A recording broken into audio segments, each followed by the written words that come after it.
Our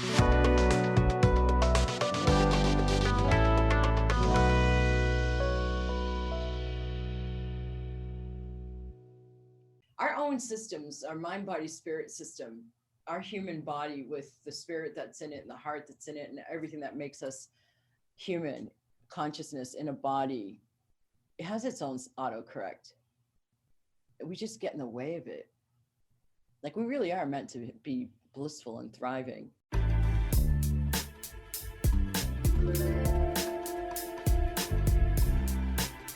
Hey everyone, this is Kim O'Neill from the Every Day is a New Day podcast and live show, and you're listening to the Going North podcast with the hilarious Dom Brightmon. Be sure to subscribe to his show so you don't miss any episodes, and remember, every day is always a new day.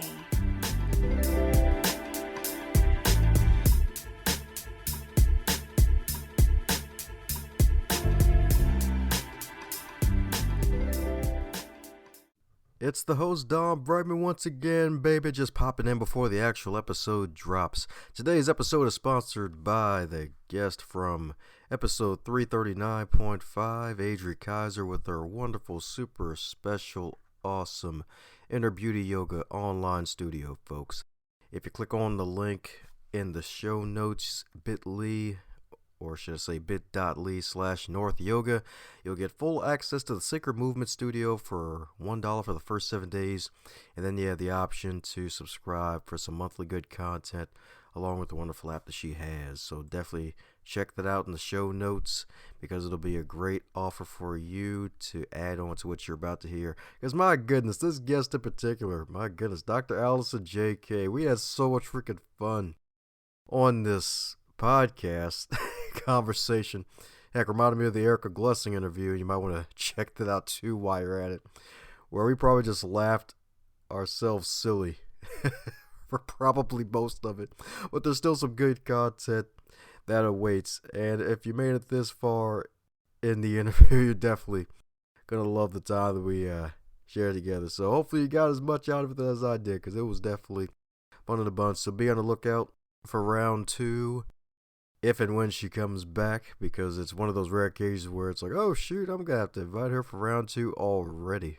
It's a rare occasion where during the interview it's like, oh yeah, let's invite them back, but this one in particular, it's like, you know what, fudge it, we're just gonna do it. I'm just gonna speak it into existence already, because funny enough, the backstory about this one, I got pitched this person from a podcasting booking company, and I'm like, okay, so this pitch person knows the audience, knows what the host likes, and I'm like, okay, let's go for it.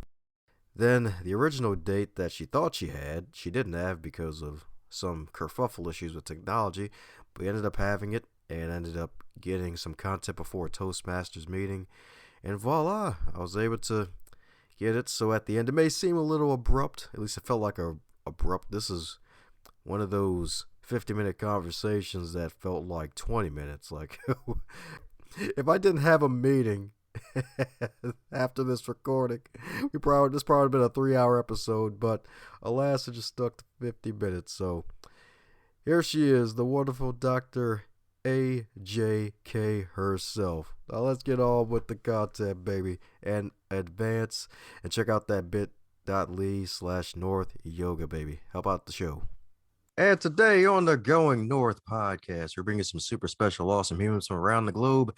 Today's no different. Heck, who am I kidding? Today's a different day, folks. A different new day, because we got one heck of a special guest for today. We probably laughed for so freaking long before I even pressed the record button. I had to make sure I start pressing record, or I would have had another moment where the guest kept talking because he had a hearing issue. But you'll hear that episode in a couple weeks. This particular author today, friends, award-winning #1 international best-selling author, folks. And guess what? They're a founder. Folks. They found something. They found lots of wonderful things. This wonderful lady right here found the vibrational upgrade system. with her wonderful experience and subtle energies being a practitioner in that, as well as a natural healer with the holistic approach. And she's got over 20 years of experience teaching multiple things, including yoga, meditation, energy medicine, mind, body fitness, longevity, and holistic health. So let's give it up for the one, the only Dr. A.J.K. herself, Alison J.K. How you doing, Dr. A? Best intro ever. Thank you, Dom. Damn, that was fun. You made what can be so boring, the reading of my bio, into something so light and playful and fun. It makes me think of playful cheeks.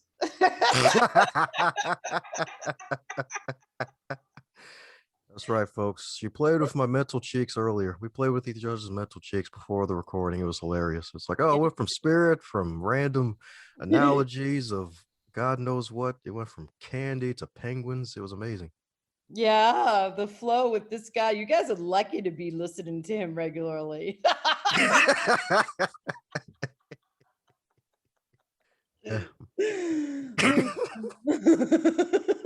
Hi, I'm Dr. Alison.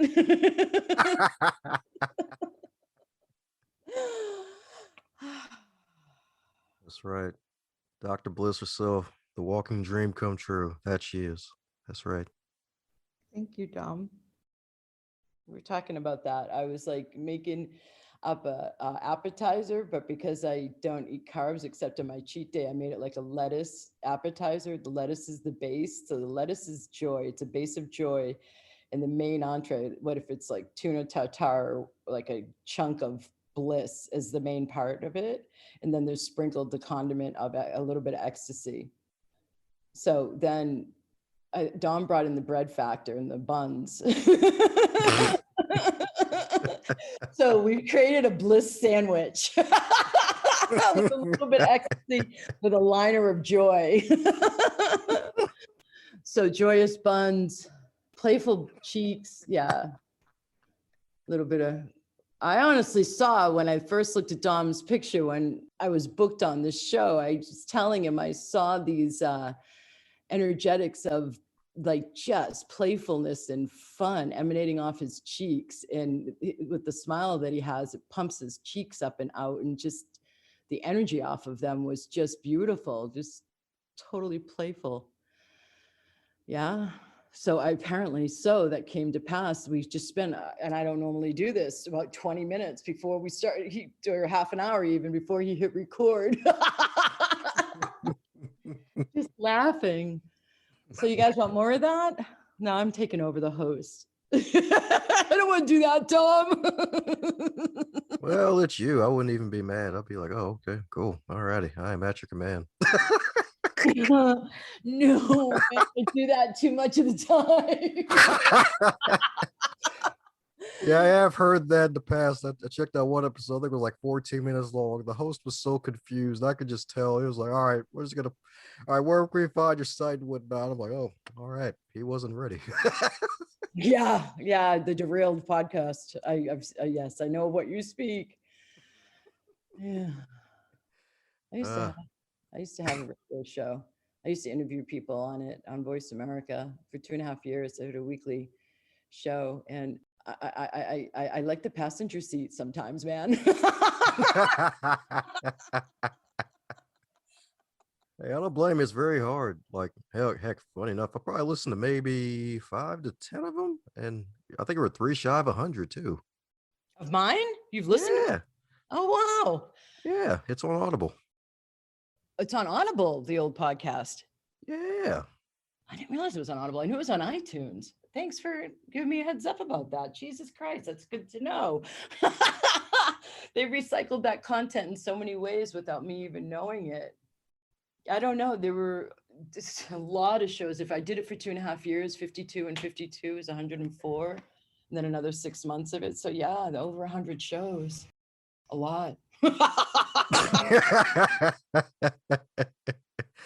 There we go. Now we know what another A in Allison stands for, a lot. Because she's got a whole lot of goodness, folks. That's right, a whole lot of goodness. Because she's well traveled, I hear. I hear you like to say you're from Canada when you're traveling overseas. Oh my God, have you really checked my stuff out? Yeah, it's easier. It leads to I'll never forget this one elevator. This is more fun than another story I could tell why I do this. We're in the elevator and the person hears my accent. I'm outside the country. I don't even remember right now what country it was. And they're like, "Oh, are you American?" And I don't remember what was going on politically here. I don't think yet we had hit 2016. And I just found it easier to not have any ensuing conversation. And I just said, "No, I'm Canadian." And I know that like usually the only follow up to that, if there is one, is something about hockey, and then it's done. But it's like when I said I'm American before, it's been like this whole. I was in Bangkok one time and I had this guy come up to my friend and he overheard us talking and he's like, "You're American." And I didn't say yes. He just plowed right in saying he was from a certain Eastern European country and they had a civil war recently. And he's went into a litany of how we Americans take democracy for granted. And yeah, after that, I just found it easier sometimes to lie and say I'm Canadian on the international circuit.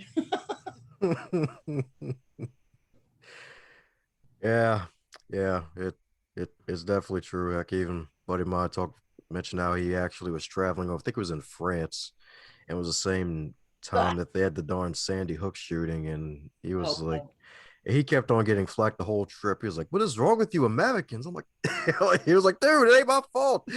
Like, I can't take the blame for that. The number one rule for France. Like the easier it is, the less you talk about being American, or even wear a sweatshirt that has some sports team or American university on it. You definitely don't do that. France. Dress up and shut up. Now that could be a social media post. That's right. But the interesting thing is they gave us our revolution. We modeled it after them. You know, there's been such camaraderie between our two countries for so long. It's funny how sometimes arrogant they are to us nonetheless. Yeah, I don't mean to make a sweeping generalization about an entire nation of people. I'm sorry if you're French. I've had many French clients, so and I love parts of France. There's some incredible history in that country. The southeastern part where the Knights Templar have a bunch of their old castles, the whole territory where a lot of like when they were wealthy and running the pilgrimages, they were protecting the pilgrims and they were like the founders. You remember American Express traveler's checks? Oh my goodness, that's way back, the good times. Yeah, I hear that. And I remember when I transitioned out of that, I just started being able to use my ATM in another country. And I was like, oh my God, I don't need this pile of American Express traveler's checks. Not that I had a pile at that time, but I don't need this booklet of traveler's checks anymore. And transitioning out of that was mildly revolutionary. But yeah, Knights Templar started the system. That's what we experienced as American Express traveler's checks. So there's cool castles in southeastern France. There's some good megaliths there, Carnac in northwestern France. And supposedly the historical tracings is Mary Magdalene, after Christ got crucified, was put on a boat across the Mediterranean over to France and lived out her life in a cave in France. And there's a basilica there now dedicated to her in southeastern France as well. It's cool. There's some stuff to see there. So I don't mean to bash the country, sorry. Yeah, we do have some listeners in France. Don't worry, you should be okay. You should be okay. No pun intended, since last name is K. The first initial's A. I never actually thought about that. Thanks, Dom. That's right. Actually, AJK, a couple letters away before it. Oh. Ooh, there we go. That's right. Instead of every kiss begins with K, it's every bliss begins with Dr. K, right? Every list? Oh, I guess moment of bliss. That's probably more complete. Hey, you're giving me like a tagline, Dom. I didn't know I was going to get that with being on your show. Thank you. Can you say it again? That's right, folks. The wonderful AJK herself, the good doctor. Every moment of bliss begins with the bliss master herself, Dr. K. That's right. Man, you have a good DJ voice. Oh yeah, that's right. Now I just need to add another middle name so I can claim DJ status for some reason. What is your? Actually, actually, you know what? That'll be too much paperwork. Never mind. Yeah, podcast host is easier, isn't it? Yeah, most of the time. Most of the time, usually. I'd say 98% of the time, usually. There's that small 2% where people sometimes ghost on you, even after they book a time. And then you're like, what the fudge? I did this research for nothing. Yeah, you are one of the most well-researching podcast interviewers I've ever been on, and I've been on hundreds of these by now. So thank you for that. It makes it a lot more fun and lighter and easier, Dom. So I bet you are disappointed when somebody does that. I hope it doesn't happen frequently. That's really unprofessional. Oh, nah, not ever since I upgraded the Calendly account to include text message reminders. It's only happened once. Actually, oh wait, actually it happened twice.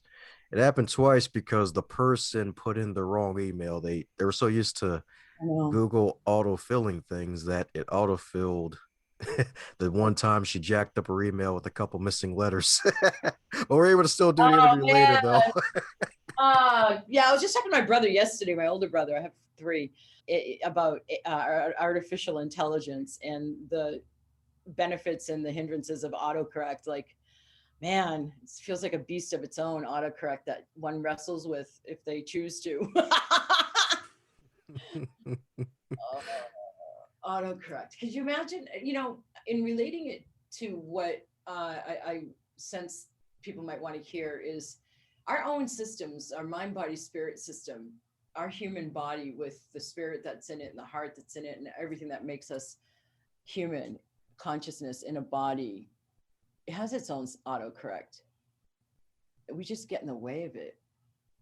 Like, we really are meant to be blissful and thriving. That's the second book's title, Vibration Upgrade, A Conspiracy for Your Bliss, Easing Humanity's Evolutionary Transitioning or Transition during these spiritual awakening times. I think that's the whole subtitle. But Conspiracy for Your Bliss is the point. Yeah, from what I've seen in clearing out people's back of the house consciousness, like the un and subconscious, and how that connects with the chakras, which means wheel from Sanskrit to English, and it turns the more open it is, and it's the intersection of the mind, the body, and the spirit. So I can access all levels of the mind, the body, the area that chakra relates to, in the spirit. So there's past lives and karmic stuff in there I can access when I work through the chakras. And once they're more and more cleared, and I'm actually more able to focus less on clearing out blockage and more on activating potential, which is my happy joy zone.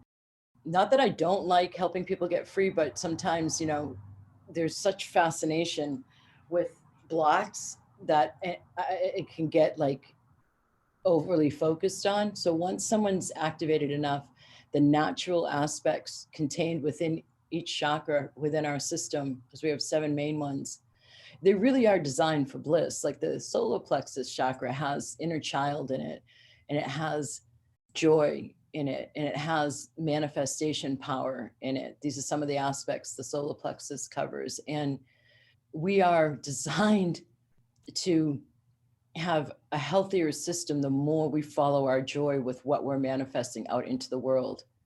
If we're not honoring our joy with what we're manifesting out into the world, then that solar plexus, that power center, will be less functional. So that's how I come away with the understanding it's a conspiracy for our bliss.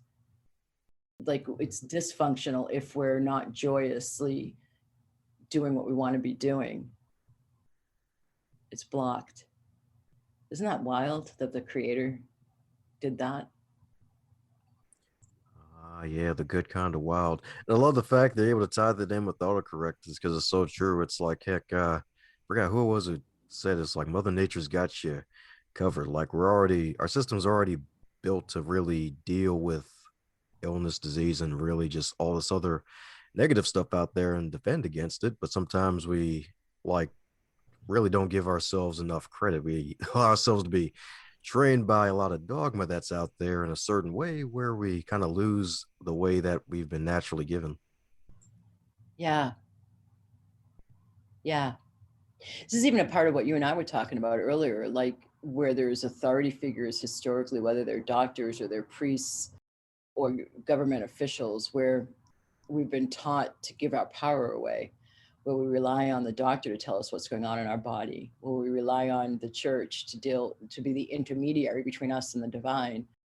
And it has really subtle effects on people, like the levels of courage and confidence to go for what they really want to be going for. That unconscious deference to something outside of us is going to be making our choices. We don't really have the right to completely sit in our seat of, or a throne of power, connected to our own divinity and our own divine guidance, and choose for ourselves. So beyond even just the beauty of the body and what you just mentioned, it's also just learning and allowing ourselves to trust ourselves and to trust our own system's wiring. And when you're forcing, when it's false, the texture of this isn't guidance, this is just my mind being attached to a desire, versus, wow, this inspiration that I'm feeling, this lightness that I'm feeling, this soaring that I'm feeling, this is genuine, soul aligned, heart uplifting yesness.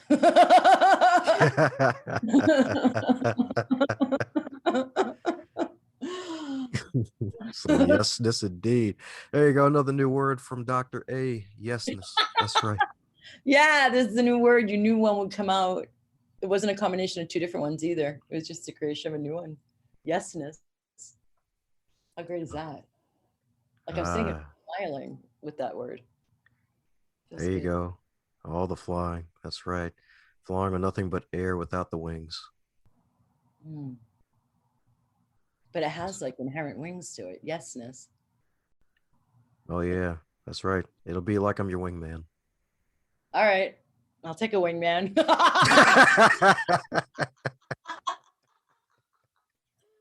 Yeah. Wingman. Heck yeah. That's right. Won't even be no buffaloes involved either. White or black buffaloes? Because that white buffalo is a really good symbol of abundance. I'll take some white buffaloes. You know what? Let's go with nature's cocaine. The color is snow. White buffaloes. Have you heard that Lakota Sioux story? White buffalo calf woman? Actually, no. That's where it comes from. So there were these two warriors, and white buffalo were really rare on the plains up there where the Lakota Sioux come from. And a white buffalo came out, and both of them had to rub their eyes out of the morning mist, thinking they were seeing things. And it turned into a beautiful woman when they stopped rubbing their eyes and looked again. A beautiful woman dressed in the traditional garb coming towards them. And the first warrior immediately went on his knees and asked to like kiss her hand and marry her and be with her, and was just really all full on. And that one got turned into air. The second warrior, who was more laid back and honoring of the presence of this exquisiteness, this isn't meant to be like male female romantic at all, where he was appreciating the beauty and the I want to say natural abundance, where he was just appreciating the divinity manifested in such a beautiful form. That one then watched as this woman became white buffalo calf woman. So he actually married the woman, and the white buffalo was an apparition that ended up symbolizing for the Lakota Sioux abundance, not love, not beauty, but abundance, because a white buffalo became known as the symbol of a good harvest if a white buffalo shows up. So the second man appreciated the luck in the divinity that he was being shown. And the first man just overlooked it and got totally attached to it. Kind of greedy, grabbing at it. And so he got poofed into just air.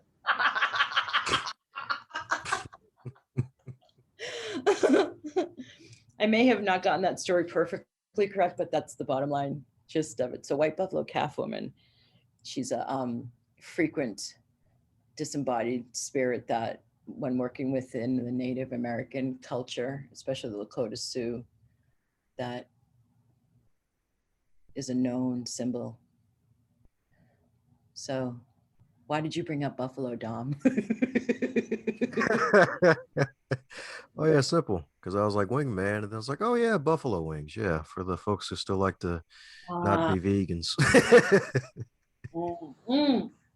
Do you know the first time I cheated after first becoming a vegetarian in '93 was with buffalo wings? The last time I ate meat, and the only time I cheated after I first became. I couldn't let go of the buffalo wings yet, so my older brother and I went out for some extra spicy buffalo wings, and then that was the finale with meat for me.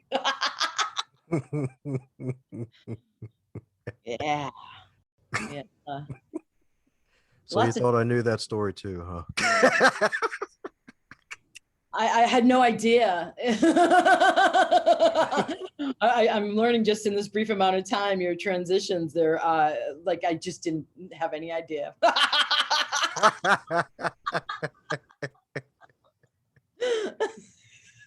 Yeah, because I was just saying, just because it went together to make a nice corny joke for later. Little did I know it lead to a magical story. So my goodness, so that, if I'm not mistaken, so that makes you the only girl and the youngest of four, if I'm not mistaken. I'm second, and then there's like a 6-year gap, and then there's 2 more boys. So I'm the only girl and second eldest. Ah, so she's made of tough stuff, folks. Huh. I actually, you know what's funny, Dom? I'm seeing through working with my masterminders, ones who I do the most intimate direct work with, and the ones who have sisters. It's an observation that comes out of seeing this repeated times. There is a difference between women raised with only brothers and women raised with sisters. There's like this increased bitchiness and competition with women who have had sisters that I don't find with women who've only had brothers for the most part. It's really interesting. Like I only look into sisterhood. Like I've never been like the mean girls or the catty girl, or you just don't do that with sisters. You just don't. Sisterhood is sacred. You honor the fellow sister. And it's not ever about competition. It's about rising up, not in a feminist way, but just appreciating what it means to be like containing the magic that's within our bodies as a female in a female body. You never want to hurt that or diminish that. As a woman who honors women rather than, am I prettier than you?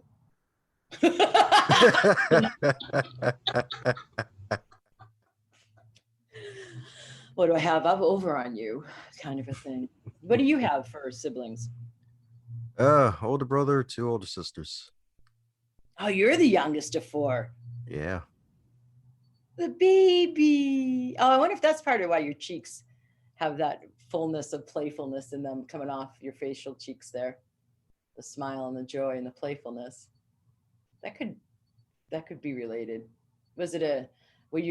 How was it for you as the youngest? Not so bad. Everybody was advanced, so it was like there was a nice, wonderful gap. Nice, wonderful gap. Brother's all was a good 15, 16 years older than me. So it was like, oh wow, okay. I'm all good then. Like I'm all good. Just I was literally the baby and had to grow up fast since my parents were basically senior citizens by the time I showed up. So basically I had to grow up fast, hanging around the older crowd, still being a little young tot, a little Wow. chocolate drop, a little Hershey kiss. Yeah, that sense of babying in protection, that's on your cheeks too. That makes sense. I could read that in your energy. It's sweet. That's So, right. We ain't good enough to eat, but yes, go ahead. well, what would you say? How does that give you? I don't want to say an edge over, but so you must be different than your siblings, right? Oh yeah, because I was able to see a rotary phone, but I can also use a smartphone, even though Yeah. I'm not a huge fan of them. I mean, they're great, but they're like big distraction machines if you let them be. Oh my God. Yeah. I still can't wrap my brain around the idea of sleeping with your phone and waking up, and that's the first thing you do. Oh God, it's hell on your eyes too. Yeah, I use those special blue light glasses when I'm on the computer. I'm on it all day. I mean, it just, yeah, that's why I still like hardcover books, physical books, get off the screen as much as possible. Ah, that's what I'm talking about. So speaking of books, if I'm not mistaken, you have uh, 3 or 4. Having a brain freeze moment here. It's So, okay. Fourth was just recently released January 21st. So yeah, it's okay. the Dragon Master Creatrix. That's right. So what led to that title? Because that sounds freaking cool.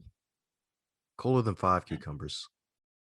Well, the times that we're in right now that I started writing about and I learned about in my Voice America show, the December 21st, 2012 galactic alignment, right? You talked about that when we were just starting, remember? Oh yeah, can't forget that year. So the spiritual awakening that started then, that's 2012 to 2032, that I started finding out about and interviewing experts on for my Voice America radio show. That was a lot of that's in my second book, Vibrational Upgrade. And then one of the things that I came to understand after 2016 or so was after writing that book. No, it was before writing that book. I was seeing this pattern on people between their heart chakra and their throat chakra with clients when I was doing one-on-ones with them. And I came to call something, I was seeing like this new, almost like a fountain, like from the heart up to the throat. And I didn't know what this was. And I was seeing it on so many of my clients, this thing that wanted to get activated and opened that was new in the chakra column to me. Now, I'm a yoga teacher trained in India. And I didn't hear anything about this. So it was something I was discovering in these spiritual awakening times, awakening. And I came to understand it was to connect the heart to the throat chakra. And the throat chakra is where we make our choices from, where we co-create our lives with the divine and our divine guidance from. And so if that's the case, I came to call it the co-creators channel, because the heart, I know so many people think intuitive development happens, intuition happens at the third eye, psychicness happens at the third eye, but that's just such newbie and old school thinking, because it's as simple, keeping it simple now, it's as simple as if you're uplifted about something, a new idea that's uplifting your heart. Both the traditional Chinese and the yogic cultures believe the spirit resides in the heart, right above the heart chakra. So if your heart's uplifting about something, that's actual guidance intuitively. Do that. Say yes to that. Live in your yesness to that thing that you're getting uplifted about. So between that, like then climbing up like a reverse waterfall. But when I say climbing up, I don't mean forcing or efforting. It's just naturally wanting to upsurge to the throat chakra to help us make choices that lead to more of that upliftment. So the times that we're in are all about stepping into our power as a co-creator and less of that victim-like mentality, whether it's to those authority figures or to that upbringing or to any external authorities. Not that you just live randomly hurting others while you co-create whatever you feel like. It's obviously not that, but in a sensible way, that is where the word creatrix comes from. Really stepping into the mastery of living your life from your throne of empowerment and centered and aligned. And Dragon Master is a part of what I certify people in my vibrational upgrade system certifications that happen in my mastermind program on retreats. And it's a really cool level to get to, because there's 2 levels before that. So my students first get trained and work with me clearing themselves, and then they step into being able to clear themselves, and then they step into the second level, being able to clear others, and then they step into the third level of being able to not only clear others but teach others and attune others how to do that themselves. So the next level is Dragon Master level, and that's when the dragons come in. That means you've purified enough to be a more clear, aligned consciousness where you can actually serve the collective. And the dragons love to help with serving humanity in general. So dragons are very much a part of my field, but we have to do some stuff ahead of time so that the dragons will feel invited. It's almost like, so Dom, what do you think of the word initiation? Initiation. I think of fraternities and sororities. And sometimes playfully, it's like, oh, something silly to welcome people to a new group. Okay, so going beyond this, that, what is, well, not even going beyond that, in that, what's implied? Is it that you have to get through something? I wouldn't say you have to get through something. It's just, I'd have to say it's probably more of a welcoming act or a welcoming party, if anything else. It's more of a welcoming activity. I love that definition, Dom, or description.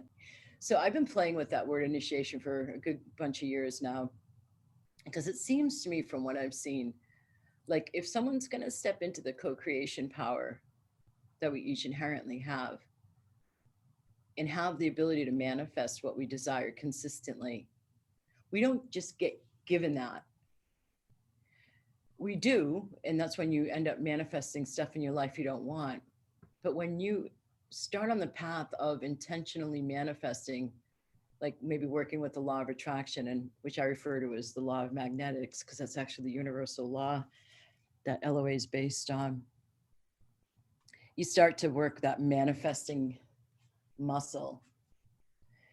I feel like I've seen, in order to really be able to manifest in an aligned way what you're actually desiring and having it show up that way, and even better than what you were intending and desiring, it seems like there's some level of a welcoming into a new level that has to happen in order to be given that power, like in order to be trusted with that power, so that you don't necessarily, like, it just doesn't, the light that I channel on behalf of helping others, and if we want to call it healing, it has an intelligence of its own. And I teach my students this. So like if somebody's coming to me for chronic back pain and they start having their knee worked on, and I'm not working on their knee, I'm just directing the energy at the relevant location to where the back pain is.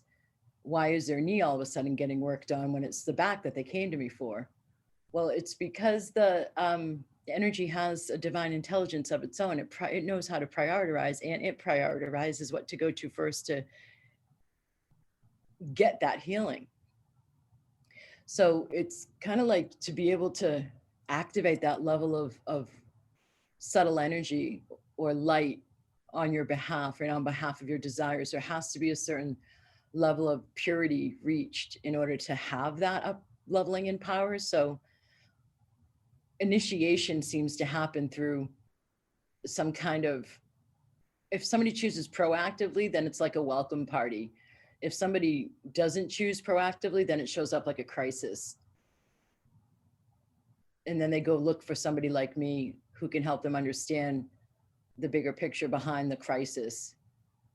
And they gradually clear out so that they can get over that crisis, but then they end up tapping into this whole other part of themselves.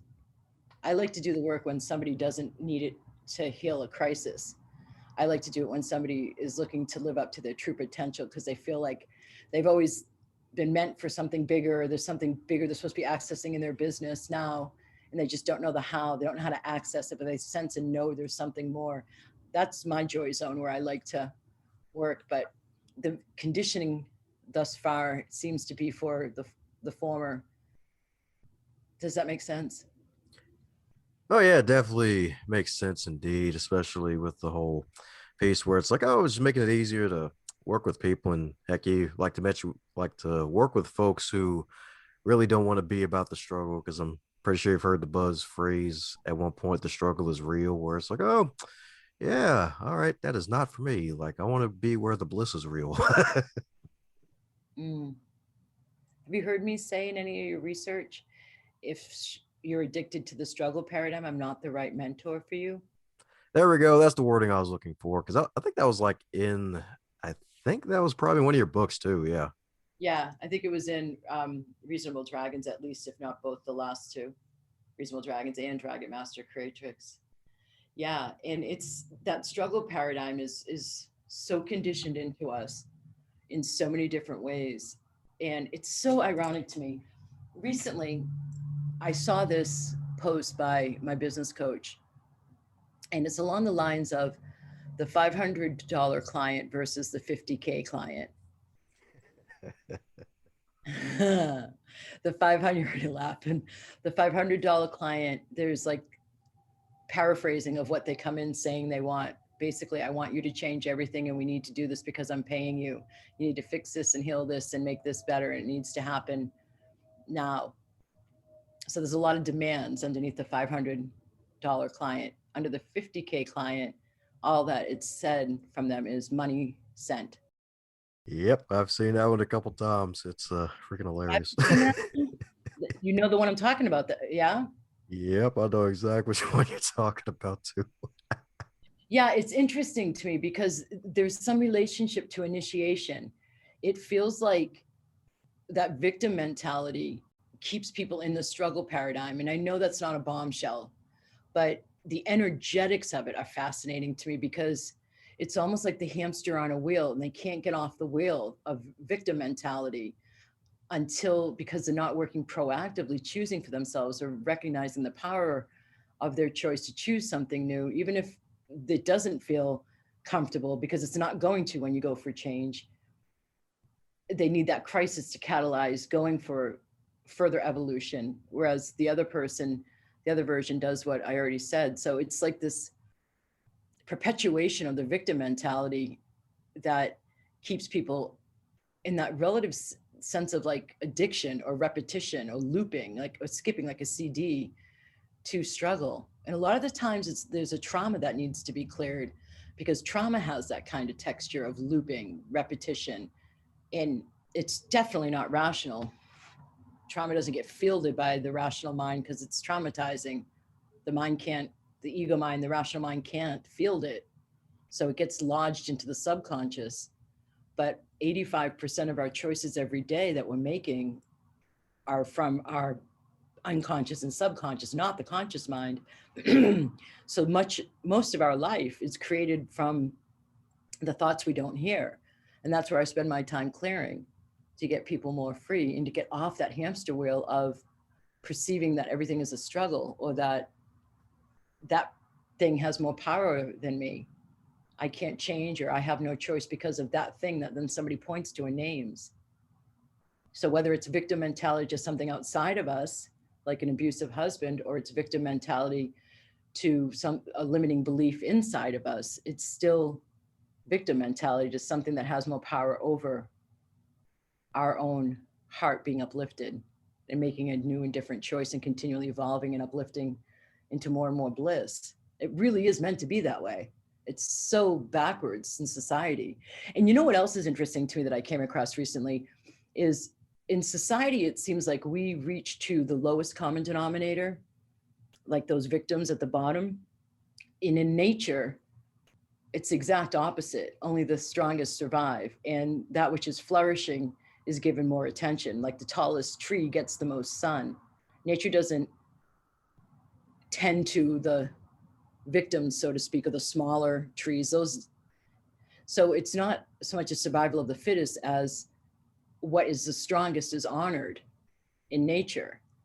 And in our societal organizing, depending on the society, what is weakest gets, like, what is that saying? The squeakiest tire, the loudest tire. Oh, the squeakiest wheel gets the grease. Yeah, that. So, I mean, it's parallel to like how frequently rather, do you go to parties or gatherings, non-COVID time, or even on Zoom in COVID time? And the gig is to complain, whether it's about politics or not enough money or not enough fill in the blank. And how frequently when you're in a gathering, is it copacetic or cool or okay or acceptable for you to talk about how great of a week you had, how much money you're making, how good life is? Like there's that there is that unspoken obligation to have compassion for suffering. This is radical because of course we're supposed to be compassionate. But what where that compassion may be misplaced, what is it doing for the person who can't get out of their own way? It's commiserating with them and acknowledging their reality. Do you know what I mean? Oh yeah, definitely gotta avoid those people. That's like having a whole entire pity party. It's like, yeah, let's celebrate our pity. Let's celebrate together. They say misery loves company. Well, positive people love company too, but we're gonna forget about them. See, let's get in this misery commiseration. But the good news is we're not about that. We're not about that. So yes, indeed. So coming down to the magical question that every guest gets to receive, and that is if you're to wake up tomorrow and you're 25 again, but this time in the current year of 2021 with all of your attained bliss, bliss, that's funny, all of your magical attained wisdom and knowledge classified as bliss, what advice would you give to yourself?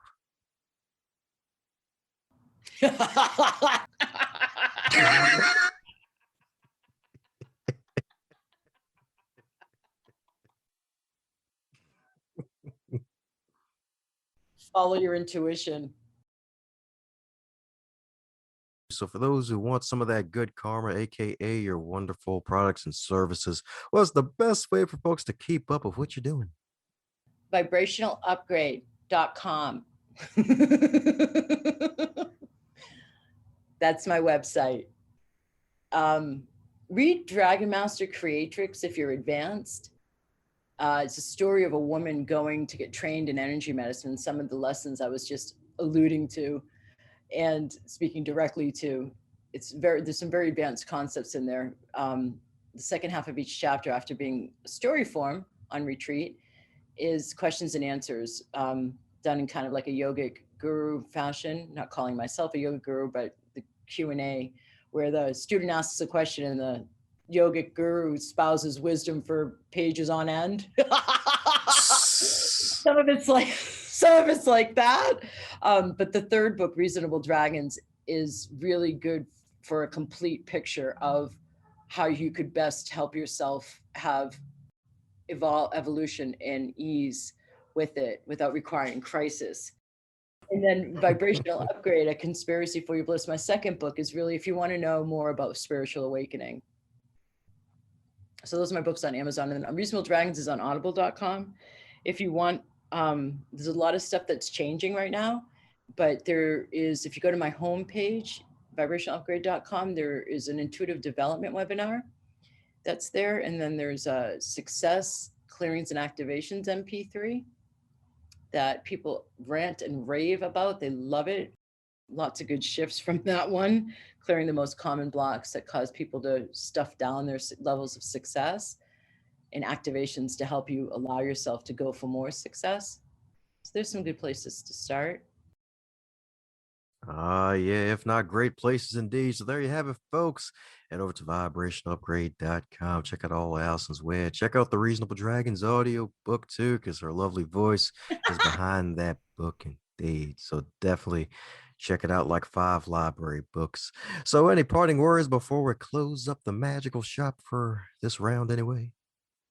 For this round anyway. Yeah, I feel like there's people who are looking for more confidence in themselves. And we talked about this before we went into recording. And I feel like there's this idea of, if you're going to go for more in your life, you're supposed to look and feel like this. I don't mean physical looks. I mean, you look like this because this is how you're feeling. And when you go for more in your life, it's not typically exuberance. It's the ego mind naturally, reflexively resisting the unknown and the new.